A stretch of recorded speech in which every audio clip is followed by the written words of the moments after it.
Now, Nick Pope, a man who hasn't been on this show for a few years, the man who used to be the official Ministry of Defence, government in other words, UFO investigator.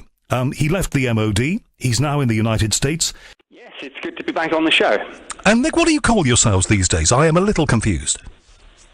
Well, I guess I do a whole range of things. Consultancy for Hollywood film companies and some freelance broadcasting and journalism. But I think one of the things that I enjoy most is my association with various sci-fi movies and TV shows. And that's consultancy, it's spokesperson work, it's public relations.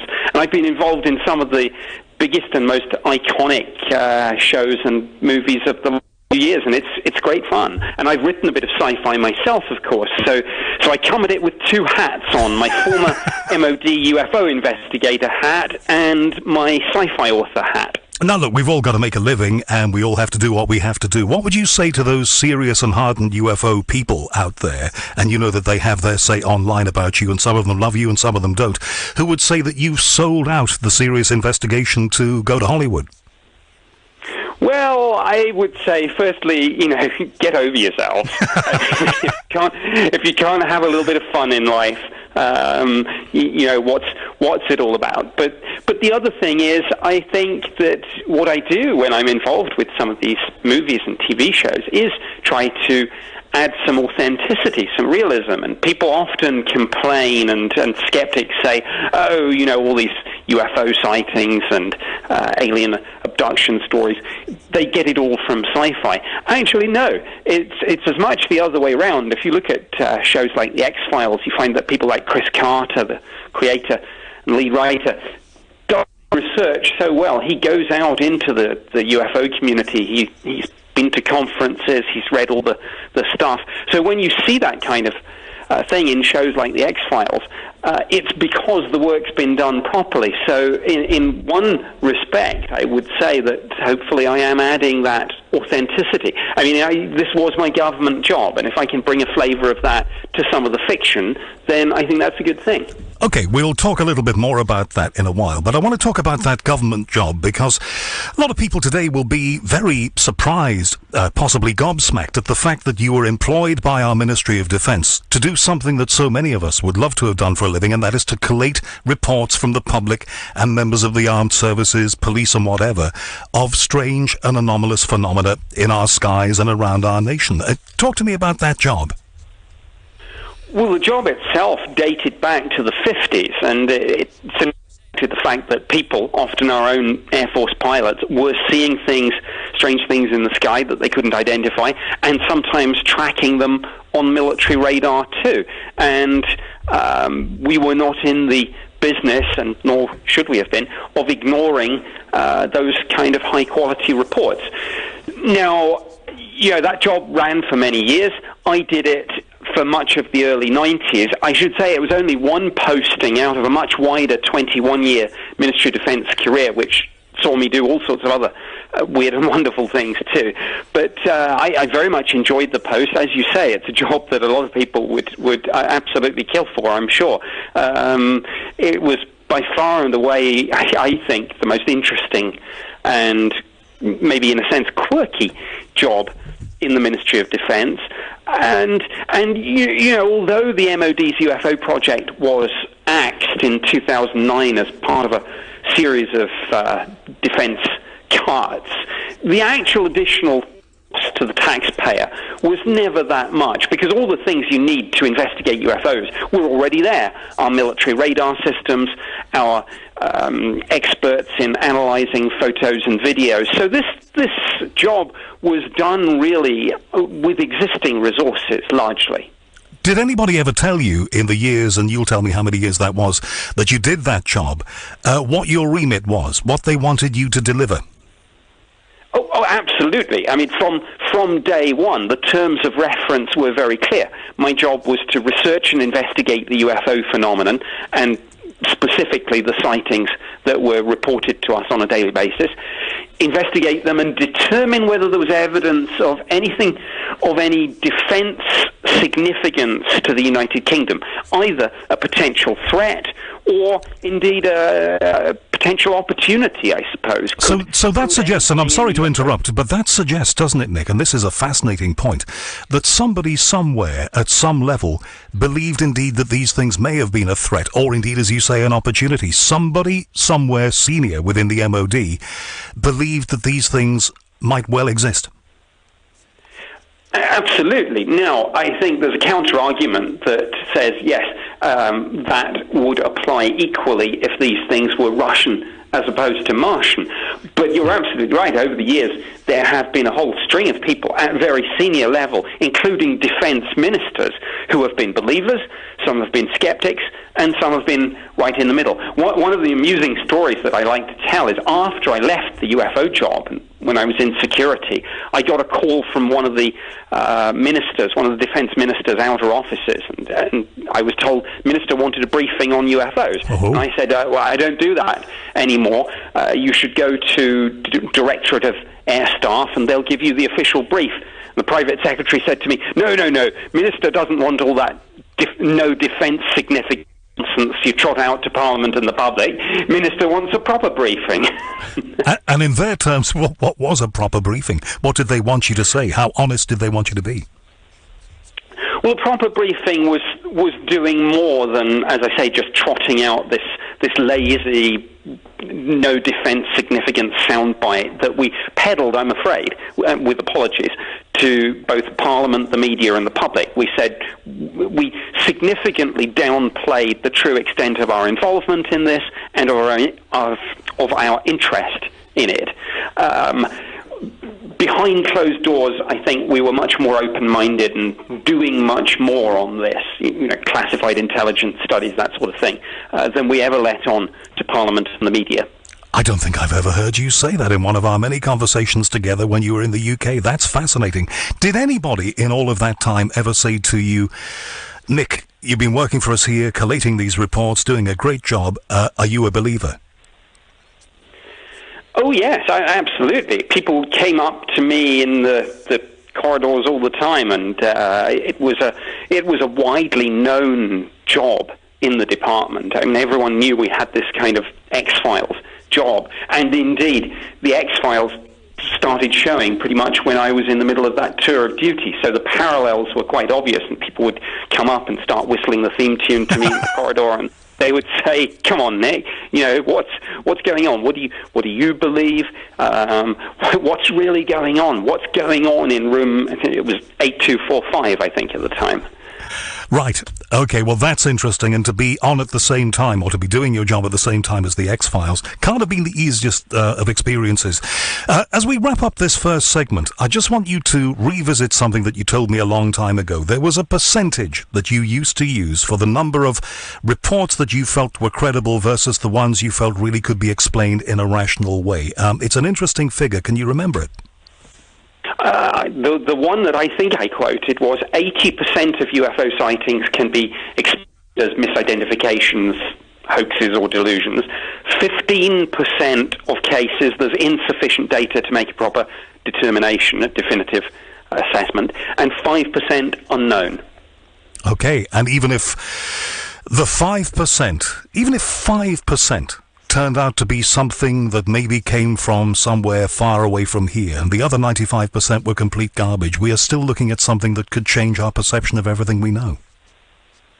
Absolutely, and you don't even need the 5%. The believers only need to be right once. I want to ask you about a couple of things that are very current. One is the increasing groundswell momentum this year of 2016 for this thing called disclosure. So first of all, what is disclosure? How likely is it that we're going to get it? And if we get it, what will we do about it?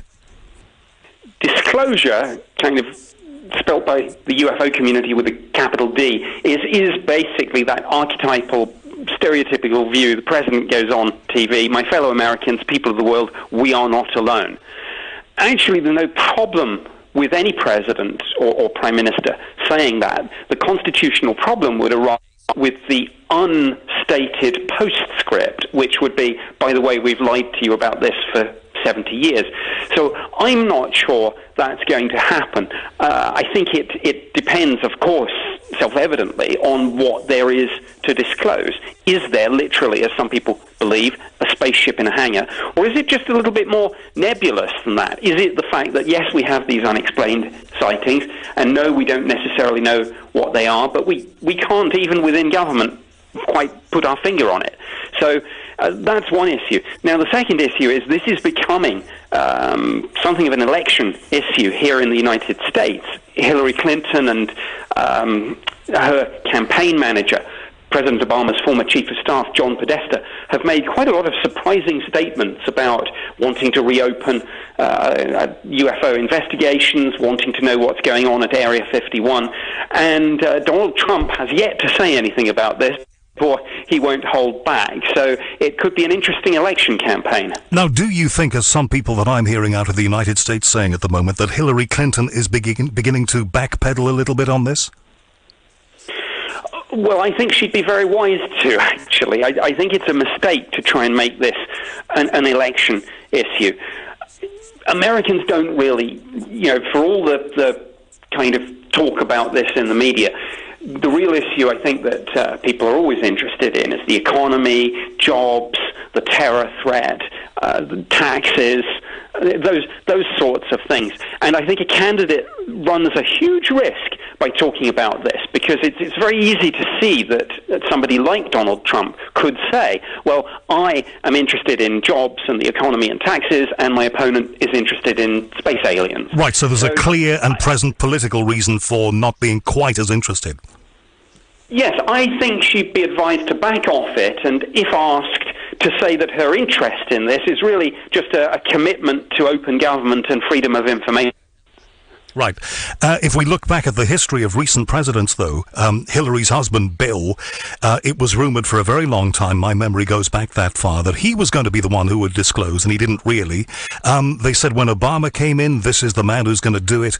Now they're saying that Hillary Clinton might be a little bit more open. As members of the public and interested individuals who read the popular press, what are we to believe? Well, I think this just goes to show that disclosure is a bit like tomorrow. Maybe it never comes. President Carter saw a UFO. Ronald Reagan saw a UFO and spoke about his belief in a famous speech at the United Nations, where he said, I occasionally think how quickly we would set aside our differences if we faced a threat from beyond this earth. Bill Clinton reportedly, when he first became president, said, I want to know two things. What's going on at Area 51? Are there aliens? And did JFK really die as the result of a lone gunman or conspiracy? And apparently he didn't get definitive answers on either issue. Because it seems to work there like it works here, that you have a civil service and you have vested interests who keep the lid on these things. And as much as a politician may go into a campaign saying, I am going to be the one who does this, the practicalities begin to bite you on the bottom when you actually get in the office. Indeed they do. Okay, there is a great groundswell, though, still building. People like Steve Bassett, who I know you will know and have done conferences with, he is saying that they're going to lobby Washington even more intensively than they have in the past, and they are going to get disclosure. Do you think that him and people like him have any great hope? Well, I'd like to think so, but again, I think there are bigger issues that really affect most people. And earlier you said, what, and we haven't gotten onto this, you said, well, what would happen if there was disclosure? And in a sense, yes, it would be, I suppose, the most astounding and amazing announcement of all time. We'd still all have to go to work the next day. We'd still all have to pay our mortgages, pay our taxes and things. So, you ask what would change? The answer, I think, is everything and yet nothing. Once you told me that you felt the Rendlesham Forest case, which of course is Britain's most famous UFO case, and I think, were you in post in 1980 when that happened, or was it before your time? It was before my time, but in 1993 I did a cold case review of it, so Okay. I absolutely know all about that one. Well, I don't think I'm being unfair to you if I say that you always thought that if anything was likely to have been the real deal, and we still don't know what it was, even after all this time with people still coming out of the woodwork and talking about it, if anything was likely to have been the real deal, this was it. Do you still feel that way? Yes, I do, and I think Roswell's a fascinating case, but it's now almost 70 years in the past, and pretty much all the all the original witnesses have passed on. So Rendlesham Forest is perhaps our best case, and the witnesses are alive and well and talking through the internet, through social media in a way that the Roswell witnesses never really could or did. So yes, it's a perfect storm of a UFO case. Multiple witnesses, 3 different nights, radar, physical traces on the ground, including landing marks and radioactivity levels assessed by the MOD's defense intelligence staff as being significantly higher than background. Almost everything you could want for in a case that makes it interesting and compelling is in that one case, Rendlesham. You're in the US. It's harder for them if they were inclined to get you, so you can tell me this now. This year it is being claimed, I think 1, maybe 2 radar operatives have come out and given their testimony to various people. It is claimed that there were nuclear weapons being stored at RAF Bentwater's Rendlesham Forest, and that is what any ET contact may have been about. Can you confirm tonight that there were nuclear weapons there? I can't neither confirm nor deny that. I am still bound by the Official Secrets Act. I'm not a whistleblower. I'm somebody who commentates on this issue legitimately, just as, say, a retired military officer would go on a radio or TV show and talk about Afghanistan and Iraq. But I'm not in the business of divulging classified information, and that's still, I'm afraid, I neither confirm nor deny. You know I had to ask, and I have before. But I'm sure you can agree with me that it would be an interesting motivation if anybody from outer space were to come down here to find out what was going on. And I'm sure you've heard the reports of various American nuclear missile bases being stopped in their tracks and effectively taken offline by strange presences. So, it follows a long line of these things. Were that to have been the case? Absolutely, and there's no getting away from the fact that if we were visited, I'm sure our weapons of mass destruction, for whatever reason, would be something of particular interest. Just as if we were visiting other civilizations, I'm sure we'd want to know what's the biggest threat that you pose, and what's the cutting edge of your technology. All that work with you did with the MOD, Nick, and I want to move on from this in our next segment, but just to close out this one, all those years of work with the MOD, do you feel it was worthwhile as you look back on it? Yes, absolutely. It was, I think, the most fascinating job that I did in my wider 21-year career, and hopefully I took forward our understanding of this, even if not necessarily in terms of anything for public consumption. But all that research and investigation I did is out there, and indeed some of it is now being declassified and released by the government itself. Let's continue with this, Nick. I don't know whether you check out the British newspapers if you get a chance to on a Sunday. Do you get to see them there? No, but I look online when I can, so I try to keep up to date. Well, fascinating thing in the Sunday Express today, you may have seen it, you may not, that seems to be exclusive to them. A former soldier in a new book apparently claims that he was repeatedly abducted by aliens and even subjected to mind control experiments that involved the British Army. Astonishing claims, says the paper, made in a new book about the life of a man called Bill Brooks. He's 66 now. The book is called 44. That was the age he was when he had his first abduction experience, it is alleged. Mr. Brooks apparently claims in the book, ghost written by an alien abduction expert called Joanna Summerscales, who I'm going to try and get on this show at some point, you may be aware of. Apparently he first began being taken onto spaceships as a child. I'm not expecting you to have seen this, but what do you make of it? I did actually see the headline. I glanced at the story. I confess that I haven't looked at it in any detail yet. I mean, there's a slight, I suppose, smile and rolling of the eyes when I get to stuff like this, and there's an old saying in the intelligence analysis community. Interesting if true. And I honestly think that's about all I can say with something like that. What I can just briefly confirm, I guess, is that the name of the individual and the story is not known to me from any defense or army files. So maybe he is a veteran, but even if he is, I'm not aware of any of his stories ever having found their way into the MOD's UFO project files. Of course, he may just be somebody who's only come out and talked about it now. That's what we're being told, but I quite understand what you say. Ms. Summerscales, quoted in the paper, says, Bill's memory has, quotes, been compromised to a great degree, which he believes is due to the many abduction events and mind control methods used by not only ET, but the military. The MOD denies the claims, says the paper, and says it has no involvement in mind control or aliens. I'm guessing that would be the kind of response you would have expected and might even have issued yourself. Absolutely. I mean, I think there's no getting away from the fact that the Americans did dabble briefly in mind control back in the 60s. You know, there were programs looking at, for example, LSD. There was a program known as MK Ultra, and various governments have had so-called remote viewing projects. And the flip side of that is remote influencing.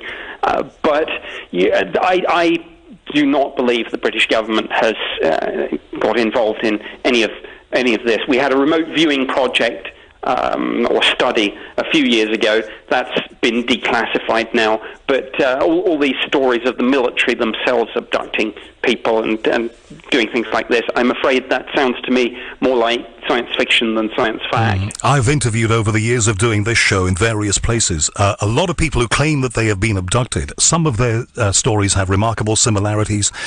Some of them go off at all kinds of tangents. One of the people that I have talked to who seems to have his feet very firmly nailed to the ground is a councillor in Yorkshire, in Whitby, called Simon Parks.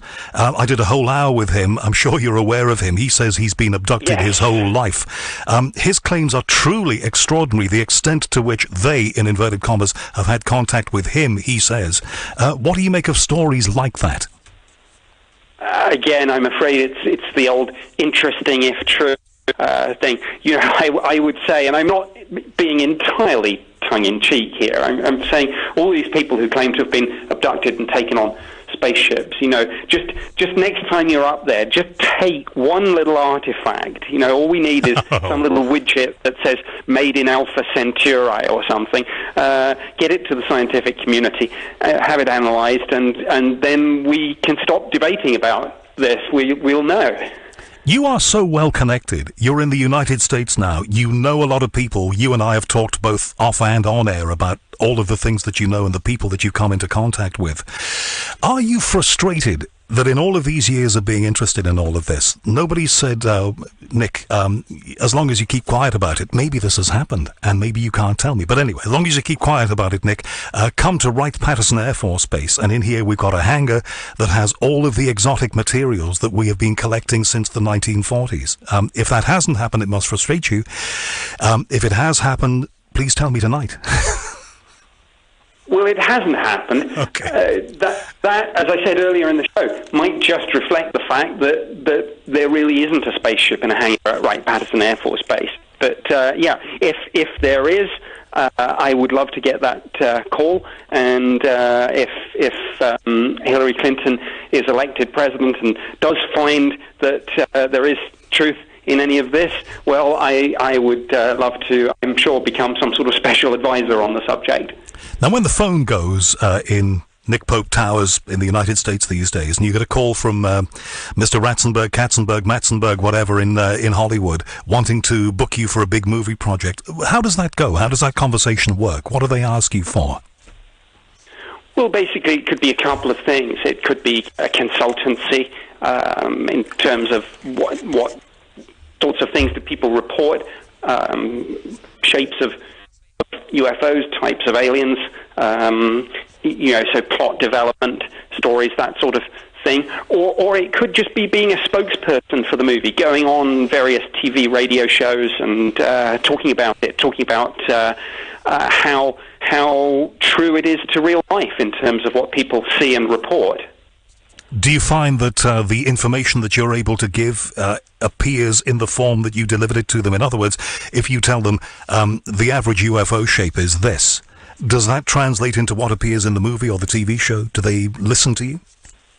They do, but sometimes, obviously, people want to go down their own path, and sometimes things do get fictionalized to slightly beyond the point that I would recognise. But I think that's, if you're making a documentary, and I've made plenty of those, that's fine. You expect people to stick to the facts. But if somebody is simply doing sci-fi, then that's a creative process, and all you can ever do is feed something in and be a part of it. You wouldn't expect it to be faithfully reproduced. After all, people have got to entertain as well as inform.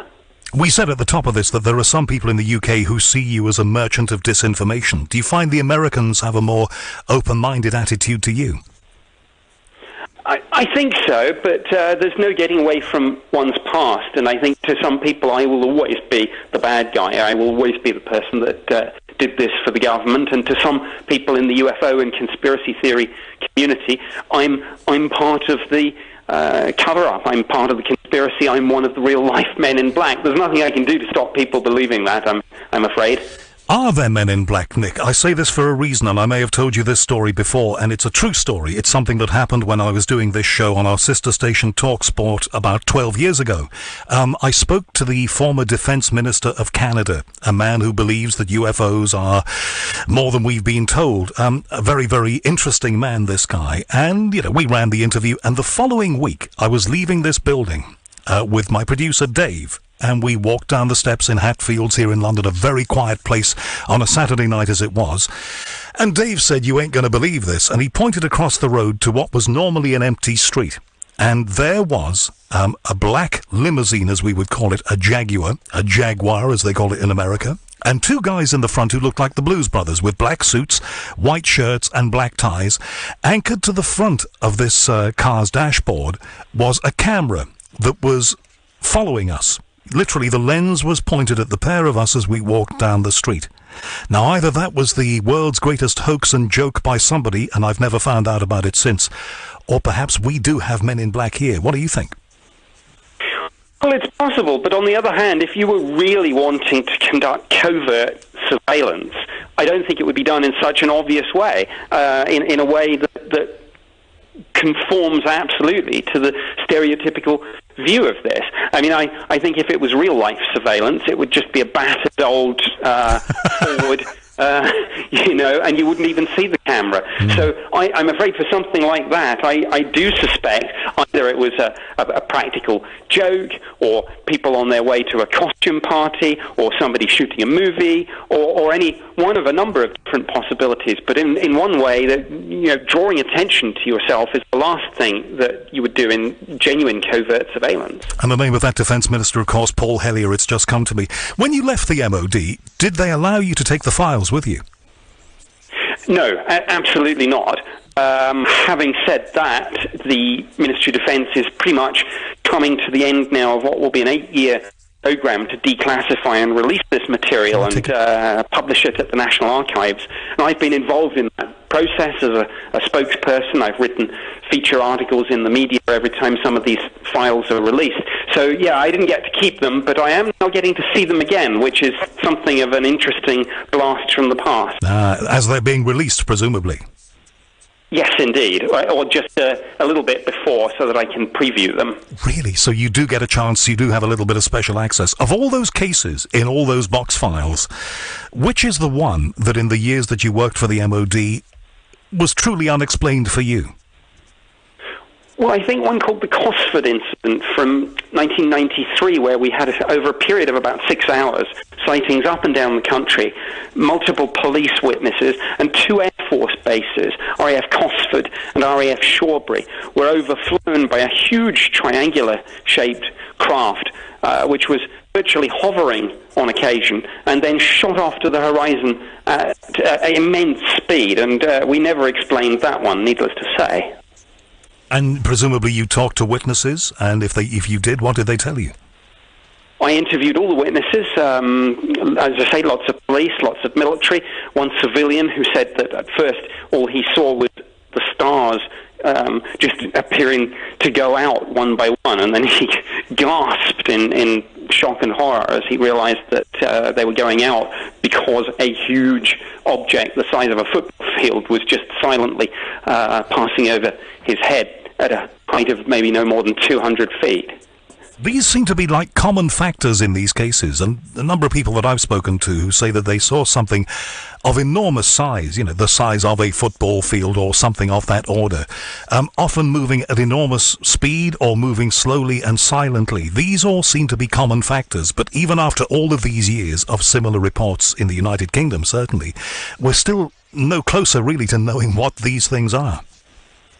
We're not. It's a genuine mystery.